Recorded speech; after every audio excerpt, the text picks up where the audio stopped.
Hello everyone, welcome to our channel. मेरा नाम है सिद्धार्थ कुमार और आज मैं आपको बताने जा रहा हूँ इंडिया के ओवरसीज मिलिट्री बेसिस के बारे में। देखिए, इससे पहले हम जाने कि इंडिया के ओवरसीज मिलिट्री बेसिस कहाँ हैं और क्यों इंडिया ने वहाँ पे ओवरसीज मिलिट्री बेसिस बनाए हैं। हमारा ये जानना बहुत जरूरी होता है कि कोई भी कंट्री हो वो ओवरसीज मिलिट्री बेसिस क्यों बनाती है। तो सबसे पहला रीजन होता है टू प्रोजेक्ट नेशनल पावर। यानी कोई भी कंट्री आप देखोगे जो मिलिट्री बेस बनाती है ओवरसीज, जैसे यूएस का एग्जांपल, तो वो एक तरीके से अपना जो है नेशनल पावर दिखाती है कि हमारे पास इतनी रिसोर्सेस है, इतनी स्ट्रांग मिलिट्री है कि हम अपनी कंट्री को जो डिफेंड कर सकते हैं और बाहर भी जो जाके बेसिस एस्टेब्लिश कर सकते हैं। इनफैक्ट यूएस जो है, जितना आप देखोगे स्ट्रांग कंट्री है, उसके उतने ज्यादा ओवरसीज मिलिट्री बेसिस है। राइट। आप देखोगे जो वीक कंट्रीज है, जिनकी आर्मीज वीक है, वो लोग इतने मिलिट्री बेसिस एस्टेब्लिश नहीं करते। जैसे यूएस के हाईएस्ट मिलिट्री बेसिस है 38। ठीक है। दूसरा रीजन होता है surveillance and safeguard strategic interest. देखिए, कई बार क्या होता है, कई कंट्रीज का जो इंटरेस्ट होता है वो बहुत जो है किसी जियोपॉलिटिकल रीजन में होता है। जैसे अब इंडिया की बात करें तो इंडिया का मेजर इंटरेस्ट है इंडियन ओशन रीजन में। क्यों? सब एक रीजन अगर ये लेना है इसका, तो ये होता है कि इंडिया का 90% ट्रेड, तो इंडिया का 90% ट्रेड जो है वो इंडियन ओशन रीजन के थ्रू होता है। और अभी क्या हो रहा है, चाइना क्या कर रहा है, इंडियन ओशन रीजन में अपनी प्रेजेंस बढ़ाया जा रहा है।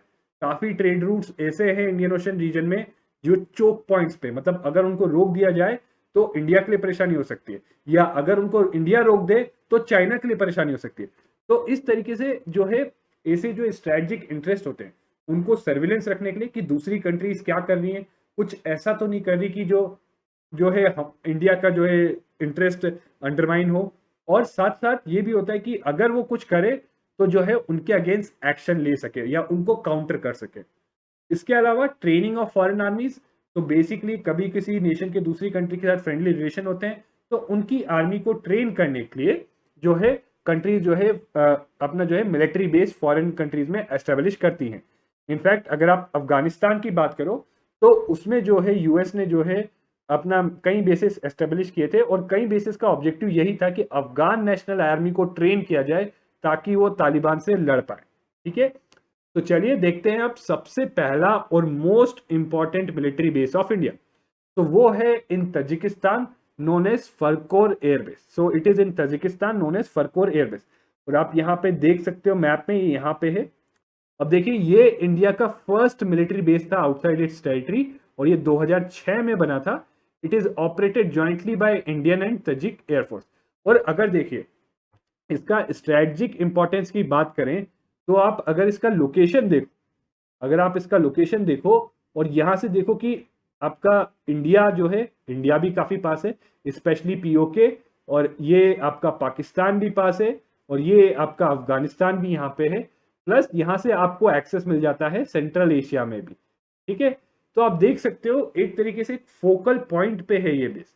और प्लीज, और अब आप देखिए यहाँ पे बोला जाता है कि इंडिया ने अपने रख रखे हैं मिग 29 और एक मिग 29 का without any external tank range होता है 1500 किलोमीटर, और अगर उसमें एक्सटर्नल फ्यूल टैंक लगाया गया तो 2100 किलोमीटर तक होता है। अब अगर आप देखोगे फरकोर से इस्लामाबाद का डिस्टेंस, तो ये डिस्टेंस आपका है अराउंड 900 किलोमीटर। तो आप समझ सकते हो कि फरकोर एयरबेस से इंडिया के किसी भी जो मिग 29 के लिए इस्लामाबाद का एक मेजर एरिया जो है उसकी रेंज में आता है। और एक और रीजन देखिए, जो इस्लामाबाद है, जो पाकिस्तान है, उसके सारे एयरबेसेस इधर पे लोकेटेड है। ठीक है। उसने इस साइड पे ज्यादा डिफेंस नहीं है पाकिस्तान का। पाकिस्तान का पूरा कंसंट्रेशन डिफेंस का इस एरिया में। तो ऑब्वियसली इस साइड से अगर पाकिस्तान जो है इंडिया के अगेंस्ट कुछ करना चाहे तो उसको जो है हम फरकोर एयरबेस के वहां से जो है उस पर अटैक कर सकते हैं, उसके अगेंस्ट रिटेलिएट कर सकते हैं।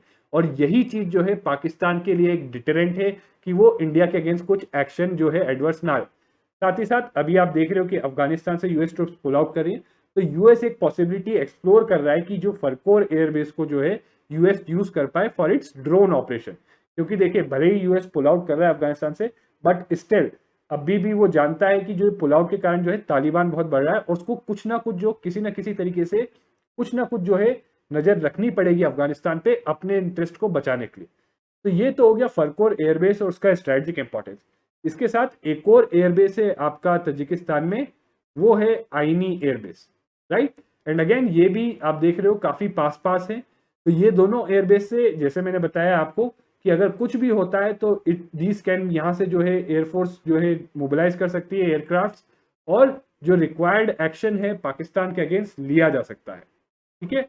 अब अगला जो इंपॉर्टेंट हम बेस देखते हैं वो मॉरिशियस में है इंडिया का, वो है military base in North Agalega Island. तो आप यहाँ पे देख सकते हो ये अगलेगा आइसलैंड है, ये आपका इंडियन ओशन में है, ये इंडिया यहाँ पे है।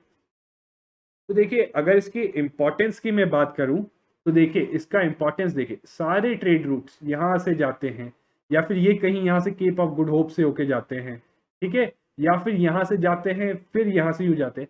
तो आप देखते हो कि इंडिया का जो मेजर ट्रेड है वो इस एरिया से पास करता है। और इस एरिया में आप देखोगे कि जिबूती पे जो है चाइना ने अपना फर्स्ट जो है military base, overseas military base जो है कैटेगरिकली बोला है कि जो चाइना ने एक बनाया है अपना बेस। तो ऑब्वियसली जब चाइना अपना इन्फ्लुएंस बढ़ाया तो इंडिया को भी बढ़ाना पड़ेगा। तो इंडिया ने भी अगलेगा आइसलैंड पे एक अपना मिलिट्री बेस बना रहा है। यहाँ पे आप ये देख सकते हो ये आइसलैंड को, तो आप ये देख सकते हो एक लॉन्ग और नैरो स्ट्रिप टाइप का आइसलैंड है, और ये 2015 से बनाना शुरू किया था। और आप देख सकते हो इसमें 2014 और 20 की इमेजेस देखो, तो ये यहाँ पे एक नेवल पोर्ट बनाया है, this is a naval port, ताकि जो इंडियन नेवी की शिप्स यहाँ पे आ सके। और इसके साथ जो है एक एयर स्ट्रिप, ये एक एयर स्ट्रिप भी बनाई गई है, ठीक है, ताकि इंडिया के एयरक्राफ्ट भी यहाँ पे आ सके। तो देखिए ये चीजें क्या कर सकती है इंडिया को, जैसे ऑब्वियसली इंडिया को यहाँ पे एक स्टेशन कर सकते हैं इंडिया अपनी नेवी और एयरक्राफ्ट को, और अगर कुछ भी कहीं पे एक्शन लेना हो तो ऑब्वियसली इंडिया एक्शन ले सकती है। देखिए एक तो ये जो रीजन हम सब समझते हैं कि चाइना जो है इंडियन ओशन में प्रेजेंस बढ़ा है तो उनको काउंटर करने के लिए, वो तो है ही, साथ साथ एक और रीजन है कि यहाँ पे जो है पायरेसी बहुत होती है, पायरेसी बहुत होती है। तो ये पायरेसी को भी चेक करने के लिए जो है यहाँ पे जो इंडियन की जो नेवी का वो डिप्लॉयड है, क्योंकि ऑब्वियसली पायरेसी एक थ्रेट है इंडियन ट्रेड को, जो 90% ट्रेड जो इंडियन ओशन से होता है, तो उस थ्रेट को न्यूट्रलाइज करने के लिए भी नॉर्थ अगलेगा आइसलैंड पे जो है इंडिया एक बेस बना रहा है। अब अगला देखते हैं हम, वो है ओमान में। तो देखिए इंडिया के आप देखोगे तो मेजर जो सारे मिलिट्री बेसिस हैं या ऐसे बेसिस दूसरे कंट्रीज के नेवल पोर्ट्स या बेसिस जो जिनके साथ इंडिया ने एग्रीमेंट किया है, वो सारे जो है इंडियन ओशन रीजन में लोकेटेड, ठीक है। तो आप देखोगे ओमान में 3 नेवल बेसिस और एक एयरबेस ऐसा है जो इंडिया यूज कर सकती है, ठीक है। एक लिसनिंग पोस्ट है एट रास अल हद, ठीक है, एक लिसनिंग पोस्ट है रास अल हद, ओके। और बर्थिंग राइट्स है इंडिया के पास मस्कट नेवल बेस के लिए। अब देखिए लिसनिंग पोस्ट क्या होता है, तो देखिए लिसनिंग पोस्ट बेसिकली एक ऐसा पोस्ट होता है जहाँ पे रडार्स और जो ऐसे सेंसर्स वगैरह लगे रहते हैं जिसके थ्रू ये देखा जा सकता है कि वहां पे जो शिप्स का क्या मूवमेंट चल रहा है, ताकि इंडिया इन्फॉर्म्ड रहे कि कोई भी जो है चाइना हो या कोई भी जो पायरेट्स हैं वो इंडियन शिप्स को जो है कुछ थ्रेट नहीं पोज करें, या इंडियन ट्रेड जो इंडिया की जो ट्रेड के लिए जो इंडियन ट्रेड लाइन्स है, Indian sea lines of commerce है जो इंडिया के लिए आती हैं, जहाँ से ट्रेड होता है, उन शिप्स को कोई थ्रेट पोज ना करे, ठीक है। तो ये तो लिसनिंग पोस्ट हो गई। बर्थिंग राइट्स मतलब ये होता है कि जो इंडिया की नेवी की शिप्स हैं वो जो है जब सी पे नहीं है तो इन जगहों पे आके भी स्टेशन हो सकती है। तो ऑब्वियसली जैसे मैंने आपको बताया यहाँ पे जिबूती पे जो है यहाँ पे जिबूती पे यहाँ पे कहीं जो है आपका चाइना बना रहा है, तो ऑब्वियसली इंडिया ने जो है यहाँ पे जो मस्कट पे अपनी नेवी का प्रेजेंस बनाए रखेगा, ठीक है, मस्कट पे। प्लस मोस्ट इंपॉर्टेंट है दुक्म। तो ये दुक्म पे इंडिया ने एक एग्रीमेंट साइन किया है ओमान के साथ कि इंडियन एयरफोर्स और नेवी दोनों ये जो दुक्म पे बेस है उसको यूज कर सकते हैं। तो ऑब्वियसली आप देख सकते हो यहाँ पे अगर इंडिया को यहाँ से यहाँ आना होगा ज्यादा टाइम लगेगा, बट यहाँ पे इंडिया अपनी ट्रुप अपनी जो है नेवी या एयरक्राफ्ट स्टेशन कर सकता है। और जो अगर चाइना कुछ मतलब ऐसा एग्रेशन दिखाता है या कुछ ब्लॉक करने की कोशिश करता है तो इंडिया जो है यहाँ से मोबिलाइज कर सकता है उनको, ठीक है। अब अगला जो आपका है इसमें आप यहाँ पे और देख सकते हो ये पोर्ट ऑफ दुक्म है, और ये पोर्ट ऑफ ग्वादर भी आपका इंपॉर्टेंट है। पोर्ट ऑफ ग्वादर क्या है, चाइना का है, चाइना का जो है ये पाकिस्तान का पोर्ट है, बट अगेन चाइना इस पे अपना सीपेक कॉरिडोर डेवलप कर रहा है, ठीक है, चाइना पाकिस्तान इकोनॉमिक कॉरिडोर, और इसको देखिए वो बोलता तो चाइना ये है कि वो इसको इकोनॉमिक पर्पस के लिए डेवलप कर रहा है, बट इसको वो मिलिट्री पर्पस के लिए भी डेवलप कर रहा है। तो इसीलिए यहाँ पे प्रेजेंस बनाना इंपॉर्टेंट है। और इसके साथ साथ ये भी बता दूं कि यहाँ पे इंडिया का एक छाबार पोर्ट है। तो छाबार पोर्ट हालांकि मिलिट्री बेस नहीं है, बट अगेन स्ट्रेटेजिकली बहुत इंपॉर्टेंट है, क्योंकि इसको इंडिया यूज करता है फॉर बाईपासिंग पाकिस्तान। ठीक है, पाकिस्तान को बाईपास करके सेंट्रल एशिया, क्योंकि ऑब्वियसली जो पाकिस्तान है वो इंडिया को जो है अपने थ्रू ट्रांजिट अलाउ नहीं करता, जो भी इंडिया के ट्रेड के लिए। ठीक है, तो इसीलिए इंडिया को उसको बाईपास करना पड़ता है, और उसके लिए छाबार पोर्ट बहुत इंपॉर्टेंट है। ठीक है, अब अगला आ जाओ मेडागास्कर में। तो मेडागास्कर में इंडिया की फर्स्ट फॉरेन लिसनिंग पोस्ट बनाई गई थी। ठीक है, अगेन लिसनिंग पोस्ट वो थी जहां रेडार और सर्वेलेंस गियर होता है टू इंटरसेप्ट मैरीटाइम कम्युनिकेशन। तो ऑब्वियसली अगर कोई ऐसा मैरीटाइम कम्युनिकेशन हो रहा होगा, मान लो चाइनीज शिप्स के बीच में, जो इंडिया के मतलब अगेंस्ट होगा या इंडिया के अगेंस्ट एक्शन लेने के लिए कहा जाएगा, तो ये लिसनिंग पोस्ट उनको इंटरसेप्ट कर सकती हैं, और इंडिया जो है अलर्ट हो सकता है और अपनी जो है नेवल प्रेजेंस जो इंडियन ओशन में है उसको मोबिलाइज कर सकता है। तो ये इंडिया की नेवी की स्ट्रेटजी है to protect the country's sea lanes of commerce. जैसे कि मैंने बताया कि जो कंट्री का काफी ट्रेड जो है इस रीजन से होता है, उसको प्रोटेक्ट करने के लिए लिस्टिंग पोस्ट बहुत इंपॉर्टेंट हो जाती है। अगला आपका है सेशल्स में। ठीक है, सेशल्स में, तो सेशल्स में आपका अजम्पशन आइलैंड पे ये प्रपोज्ड था। ठीक है, 2015 में अनाउंस भी किया गया था, एग्रीमेंट भी हो गया था, फिर कुछ अपोजिशन हुआ इसको, फिर 2018 में फिर इंडिया ने कुछ मॉडिफिकेशन किए कि एक्सेप्टेबल हो, बट अगेन ये प्रपोजल एक नेवल बेस का था, बट बिकॉज ऑफ अपोजिशन ये अभी तक जो है इन स्टेट ऑफ अनसर्टेनिटी है। क्योंकि अभी जो यहाँ पे अपोजिशन पार्टी थी जो इस प्रोजेक्ट को अपोज कर रही थी अजम्पशन आइलैंड पे इंडिया के, वो बोल रहे थे कि इन्वायरमेंट डैमेज होगा, प्लस वो ये बोल रहे थे कि अभी सेशल्स को जो है इंडिया और चाइना के बीच में इन्वॉल्व नहीं होना चाहिए, इसलिए अपोज कर रहे थे। तो इसीलिए अब वो जो अपोजिशन पार्टी है वो आ गई है सिंस पावर में।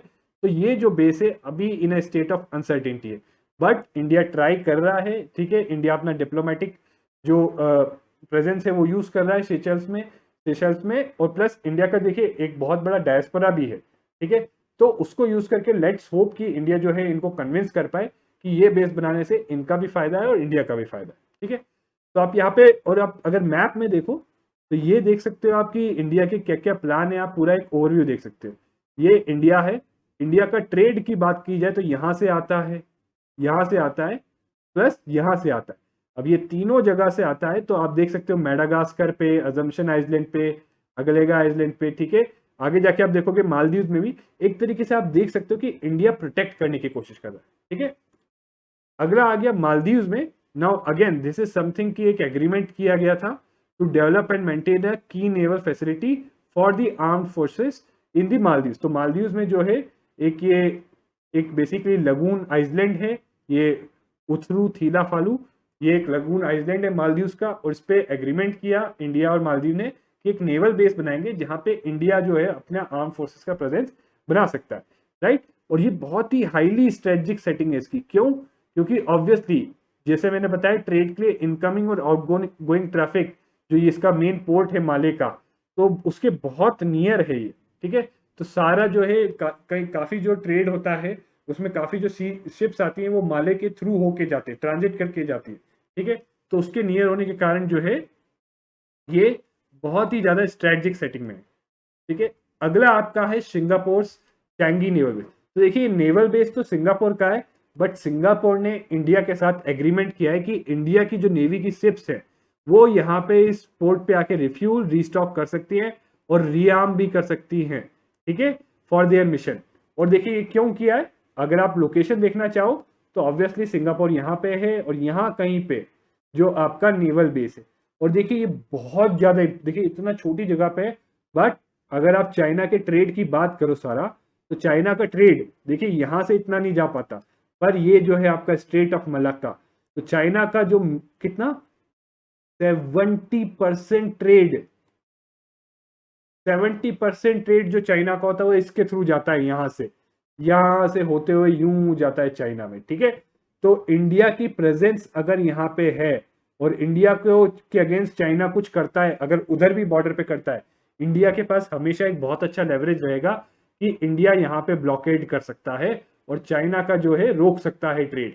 और कितना, 70%। तो चाइना के लिए देखिए एक बेसिकली बहुत बड़ा डिटरेंट है। भले ही चाइना के पास बहुत ज्यादा बड़ी आर्मी हो, बट स्ट्रेटेजिक एडवांटेज इंडिया के पास आ जाता है ऐसे बेसिस के कारण। इसीलिए ऐसे बेसिस बनाना जरूरी होता है किसी भी कंट्री के लिए, स्पेशली इंडिया के लिए। अगला है श्रीलंका में। तो एक एयरपोर्ट था which was known as world's emptiest airport, क्योंकि वहां पे कोई भी फ्लाइट नहीं आती थी। तो ये था मटाला राजस्का इंटरनेशनल एयरपोर्ट जो हम्बन टोटा में है। अब अगर आप जानते होंगे तो हम्बन टोटा पोर्ट जो था, ये जो था इट वॉज जो part of China's one belt one road initiative. China ने श्रीलंका को कहा कि हम ये पोर्ट डेवलप करते हैं under one belt one road initiative. और फिर चाइना ने जो श्रीलंका को बहुत सारा कर्ज दिया, और फिर जब श्रीलंका उस कर्ज को वापस नहीं कर पाया तो चाइना ने कहा कि ये पोर्ट मुझे दे दो, और श्रीलंका ने 99 ईयर्स की लीज पे ये पोर्ट दे दिया। अब चाइना का ऑब्जेक्टिव क्या है, ऑब्वियसली चाइना को ये पोर्ट मिल गया, तो चाइना के लिए एक प्रेजेंस बन गई बहुत close to, very close to India, ठीक है, वेरी क्लोज टू इंडिया। तो ऑब्वियसली इसको काउंटर करने के लिए इंडिया ने क्या किया, ये जो एयरपोर्ट है, इंडिया ने श्रीलंका से कहा कि आपका वर्ल्ड्स एम्प्टीएस्ट एयरपोर्ट है, इसको हम संभालते हैं, हम चलाते हैं, ठीक है। So it was a strategic move by India कि अगर आपके पास नेवल पोर्ट है तो हमने यहाँ पे एयरपोर्ट बना दिया, ठीक है।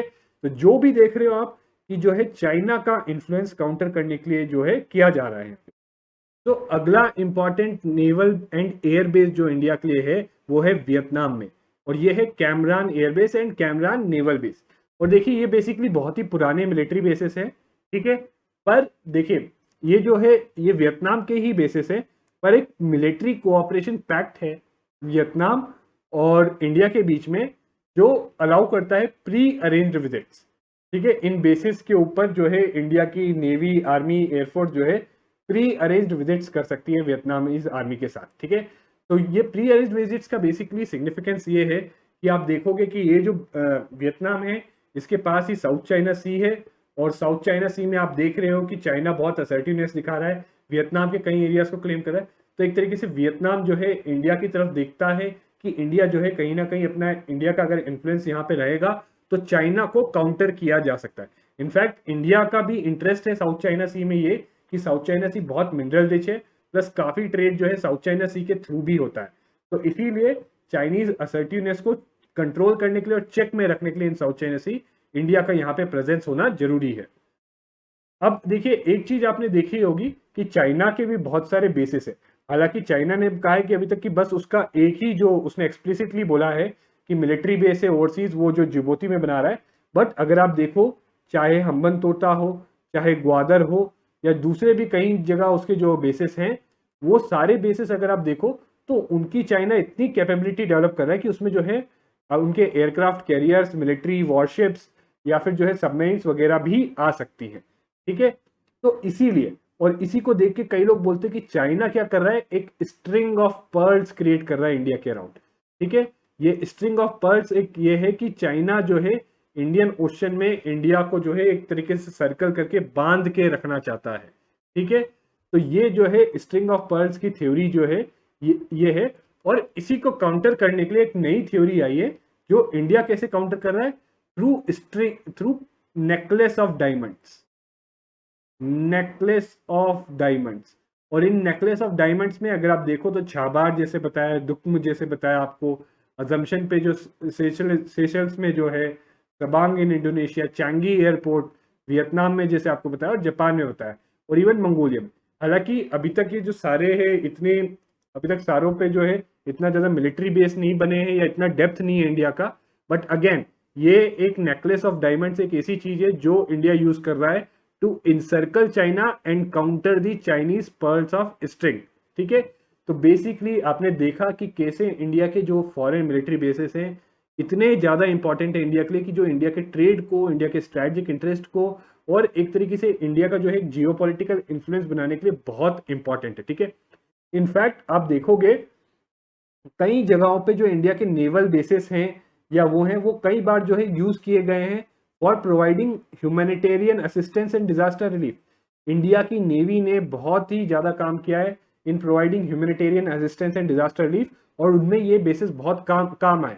तो देखिए कई चीज़ों के, तो ये सब चीज़ें करने से ये होता है कि एक इंडिया की जो है जियोपॉलिटिकल स्टैंडिंग बढ़ती है, इंडिया जो है as a global power emerge कर रहा है। तो guys this was it for this session. तो आई होप आपको ये सेशन पसंद आया होगा, और अगर आपको ये सेशन अच्छा लगा है तो प्लीज़ इसको लाइक करना और शेयर करना। Thank you very much and see you again next time.